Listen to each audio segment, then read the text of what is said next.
ఒక అల్పుడు, నేను అల్పుడు అంటుంటే మళ్ళీ వేరే అనుకోకండి, వేమన్న గారు చెప్పిందే చెప్తున్నాం. ఒక అల్పుడు, ఎన్టీ రామారావు గారు చెప్పినట్టు ఒక అంగుష్ట మాత్రుడు, ఒక తుచ్చుడు ఈరోజు ఈ రాష్ట్రానికి ముఖ్యమంత్రిగా ఉండడం అనేది ఈ రాష్ట్ర ప్రజల దురదృష్టం, ఈ రాష్ట్రం యొక్క దురదృష్టం.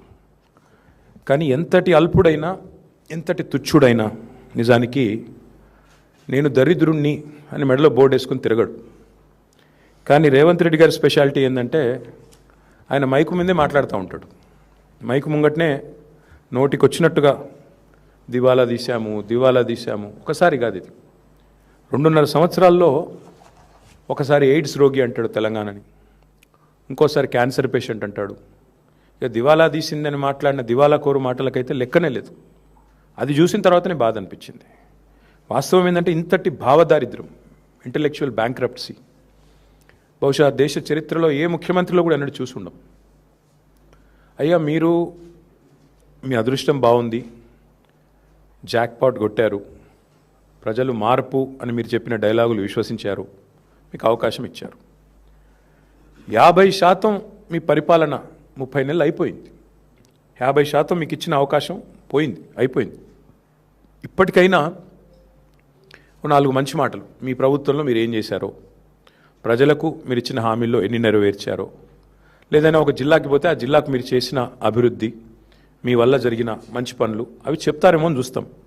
కానీ ఇంత ఇంటెలెక్చువల్ బ్యాంక్రప్ట్నెస్, ఇంత భావదారిద్ర్యం, రాజకీయ భావదారిద్ర్యం, ఇంత విచిత్రమైన పరిస్థితి బహుశా భారతదేశంలో ఏ రాష్ట్రంలో ఏ నాయకుడు, ఎంతోమందిని చూసాం, ముఖ్యమంత్రుల్ని, ప్రధానమంత్రుల్ని, కానీ ఎవరిలో ఇంతటి భావదారిద్ర్యం ఏమైతే చూడలేదు.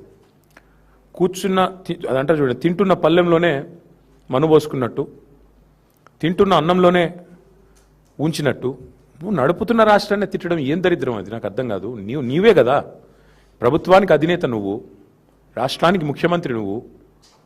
సరే, ఇంకా ఎన్ని రోజులు ఆ విషయం చెప్పే పని మాకైతే అర్థం కావట్లేదు. నేను ఆయన మాట్లాడిన మాటలు, ఢిల్లీకి పోతే ఇజ్జత్ లేదు, ఆయనే చెప్తాడు ఢిల్లీకి పోతే అక్కడ గౌరవం లేదు, ఇజ్జత్ లేదు అని. మరి 72 సార్లు ఎందుకు పోతున్నావు? ఏ ముఖ్యమంత్రి ఇంతవరకు సాధించిన రికార్డు నువ్వే సృష్టించినావు. 30 నెలల్లో 72 సార్లు అంటే సగటున నెలకు కనీసం 2.5 సార్లు ఢిల్లీకి పోతా ఉన్నావు. ఎవరు రమ్మంటున్నారు నేను? మరడా ఎందుకు పోతున్నావు? ఢిల్లీలో ఇజ్జత్ లేకపోతే ఎందుకు పోతున్నావు అని అడుగుతా ఉన్నా. వాస్తవానికి నిన్న